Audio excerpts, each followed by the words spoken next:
میں اسے سمجھنے کی کوشش کر رہا تھا، وہ کیا چاہتی ہے، کیا نہیں چاہتی، ہر بار انالائز کرتا تھا میں، لیکن ایک بات سمجھ نہیں آ رہی تھی، وہ میرے ساتھ تھی بھی یا نہیں۔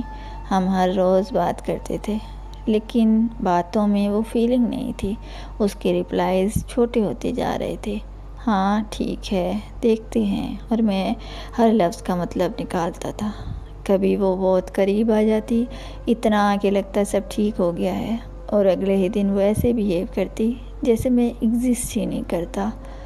میں نے خود کو کنونس کیا کہ شاید وہ بیزی ہے یا شاید اس کے اپنے مسائل ہیں، لیکن سچ یہ تھا میں بہانے بنا رہا تھا۔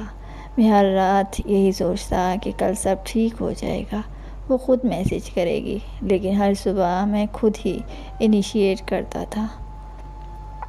ایک دن میں نے کچھ نہیں کیا، نہ میسج نہ کال، پورا دن گزر گیا، پھر رات بھی، اور اس کی طرف سے کچھ نہیں آیا۔ اس دن مجھے عجیب سا سکون ملا، درد بھی تھا لیکن کلیئرٹی بھی۔ پہلی بار میں نے اوور تھنکنگ بند کی اور حقیقت دیکھی، اور حقیقت یہ تھی کہ وہ مجھے لوز نہیں کر رہی تھی، کیونکہ اس نے کبھی مجھے فلی چوز ہی نہیں کیا تھا، میں ہی خود کو اس میں ڈالے ہوئے تھا۔ میں اسے سمجھنے میں لگا رہا کہ وہ کیوں ایسی ہے، لیکن اصل سوال یہ تھا کہ میں کیوں ایسا ہوں، کہ کم پر بھی رکا ہوا ہوں۔ اور اس دن میں نے فیصلہ کیا میں اسے نہیں، خود کو سمجھوں گا، کیونکہ کبھی کبھی ہمیں دوسروں سے نہیں، خود سے نکلنا ہوتا ہے۔